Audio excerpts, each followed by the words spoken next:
നിങ്ങളുടെ ഫേവറേറ്റ് സീരിയലുകൾ ടിവിയിൽ വരുന്നതിന് മുൻപേ സൺ നെക്സ്റ്റ് ആപ്പിൽ കാണാം. ഇനി എല്ലാവർക്കും മുൻപേ കാണൂ.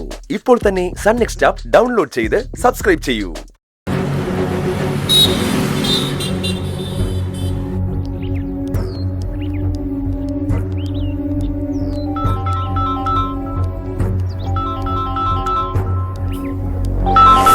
സിദ്ധു സാറാണല്ലോ, എടുക്ക്.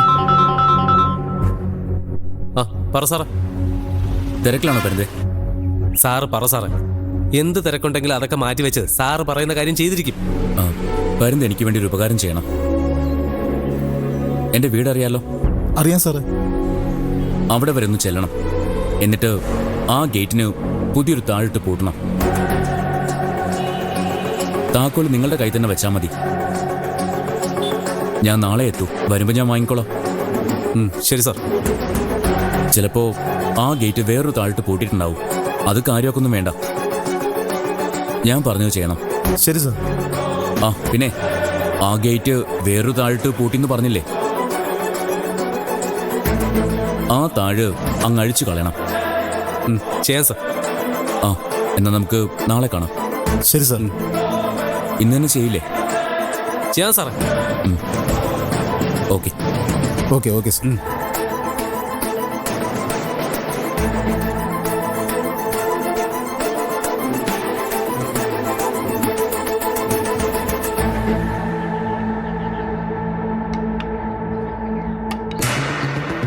അമ്മായിക്ക് വല്ല കാര്യം ഉണ്ടായിരുന്നോ എനിക്ക് വേണ്ടി അവിടെ പോയി നാണം കെടാ? എന്നെ ഓർത്ത് ആരും വിഷമിക്കണ്ട. എന്നെ നോക്കാൻ എനിക്കറിയാം. ഞാൻ ആർക്കും ഒരു ബാധ്യതയാവില്ല. ഞാൻ അവിടെ പോയ കാര്യം നീ എങ്ങനെ അറിഞ്ഞു? അറിഞ്ഞു. പൊന്നുമണിക്ക് വിവരങ്ങൾ എത്തിച്ചു തരാനും ആളുണ്ടെന്ന് കൂട്ടിക്കോ. എനിക്ക് വേണ്ടി അമ്മായി ആരുടെയെങ്കിലും കാല് പിടിക്കുമ്പോ തോറ്റു പോകുന്നത് ഞാനാ അമ്മായി. ശരിയാ, എനിക്ക് പല അബദ്ധങ്ങളും പറ്റിയിട്ടുണ്ട്. അതൊക്കെ എന്റെ യോഗമില്ലായ്മയെ കരുതി സമാധാനിക്കാനാ എനിക്കിഷ്ടം. അടുത്തു തന്നെ ദൈവം എനിക്കൊരു അവസരം തന്നാ കുറെ കൂടി ശ്രദ്ധിച്ചേ ഞാൻ എന്തും ചെയ്യൂ. ഇപ്പൊ ഉണ്ടായതുപോലൊരു നാണക്കേട് ഇനി ഒരിക്കലും ഞാൻ വരുത്തി വെക്കില്ല. അതാണ് നല്ലത്. നിനക്ക് കല്യാണപ്രായം കഴിഞ്ഞിട്ടൊന്നുമില്ലല്ലോ. നല്ല ഒരാളെ ഞങ്ങള് കണ്ടുപിടിച്ചു തരാം. അയ്യോ, കല്യാണം കഴിക്കാൻ എനിക്ക് ഒട്ടും താല്പര്യമില്ല. എന്നുവെച്ച് ഒരിക്കലും കെട്ടില്ലെന്നൊന്നും ഞാൻ പറയില്ല. സമയാവുമ്പോ അത് നടക്കും. ഇപ്പൊ കുറച്ച് ഫ്രീ ആയിട്ടിരിക്കാനാ എനിക്കിഷ്ടം. നടന്നതൊക്കെ നീ അങ്ങ് മറക്ക്. വലിയൊരു അപകടത്തിൽ നിന്നാ മോള് രക്ഷപ്പെട്ടത്. അതിന് ദൈവങ്ങളോട് നന്ദി പറയും. ദൈവത്തോടല്ല, മാഷേട്ടനോടാ ഞാൻ നന്ദി പറയേണ്ടത്. മാഷേട്ടനില്ലായിരുന്നെങ്കിൽ ശരവണൻ ഇപ്പൊ എന്നെ കല്യാണം കഴിച്ചേനെ. എങ്ങനെയെങ്കിലും കുറച്ച് കാശ് ഉണ്ടാക്കണം അമ്മായി. എന്നിട്ട് ഒരു ബിസിനസ് തുടങ്ങണം. എന്തിലെങ്കിലുമൊക്കെ ഒന്ന് എൻഗേജ്ഡ് ആയാ എന്റെ ഈ മടുപ്പങ്ങ് മാറിക്കിട്ടും. നീ ബിസിനസിന്റെ പ്ലാൻ ഉണ്ടാക്ക്. നമുക്ക് നിരഞ്ജനുമായിട്ട് സംസാരിക്കാം. വേണ്ട, കാശ് തന്ന് മാഷേട്ടൻ എന്നെ സഹായിക്കണ്ട. അത് ഞാൻ തന്നെ ഉണ്ടായിക്കോളാം. നീ എങ്ങനെ ഉണ്ടാക്കൂന്നായി പറയുന്നേ? ബാങ്കില്ലേ, ലോണില്ലേ, നോക്കാം. ശരിയാവുമായിരിക്കും. ഞാനേ നിരഞ്ജനെ ഒന്ന് വിളിക്കട്ടെ. വീണിട്ട് അവന്റെ കൈ മുറിഞ്ഞു കേട്ടു. അതെന്താ എന്നൊന്ന് തിരക്കട്ടെ.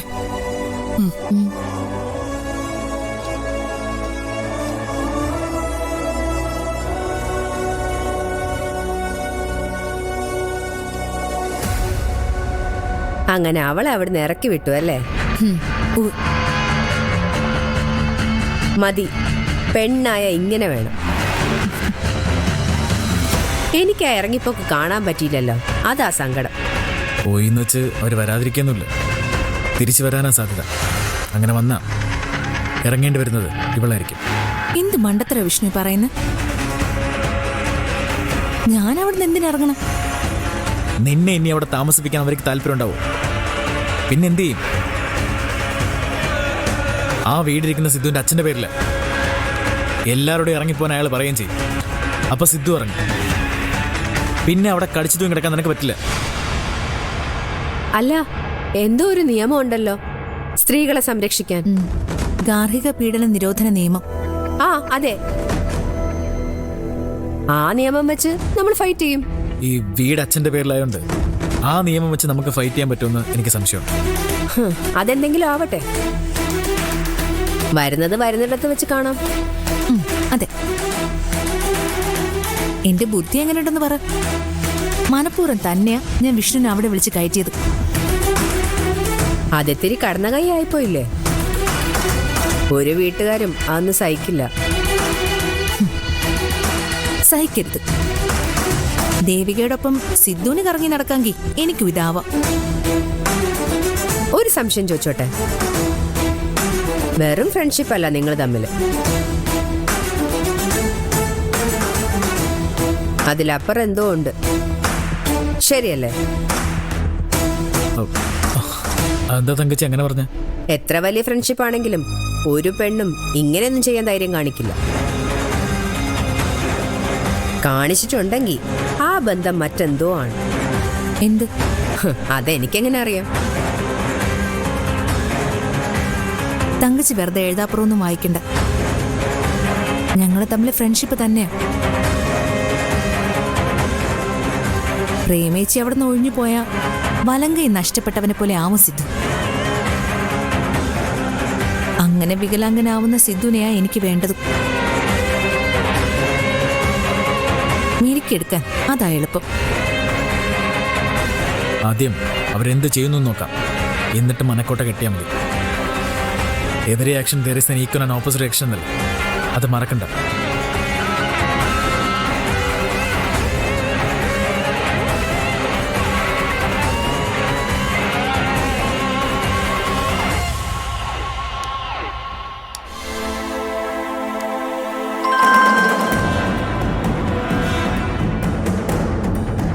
ഹലോ. സാറ് സൂക്ഷിച്ചിരുന്നു, അല്ലെങ്കിൽ അവിടെയും താമസത്തിന് ആളെത്തും. ഇവിടെ താമസിക്കാനോ? ആര്?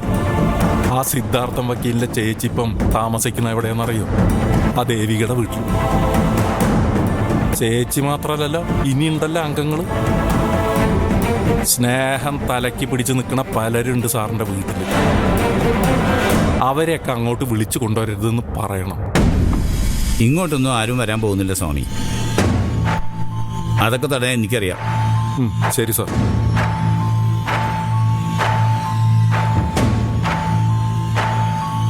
അഭയാർത്ഥികളുടെ എണ്ണം പിന്നെയും കൂടുന്നുണ്ട്. ഇങ്ങോട്ട് ആരെയും കൊണ്ടുവന്നേക്കരുത്. മനസ്സിലായില്ല. ആ സിദ്ധുവിന്റെ വീട്ടുകാരെ കുറിച്ചാണ് പറഞ്ഞത്. അവന്റെ പെങ്ങളിപ്പോ ദേവികയുടെ വീട്ടിലാ താമസമെന്ന് പറഞ്ഞു. ഇനിയുണ്ടല്ലോ ആ വീട്ടിൽ വേറെ പുരാവസ്തുക്കൾ.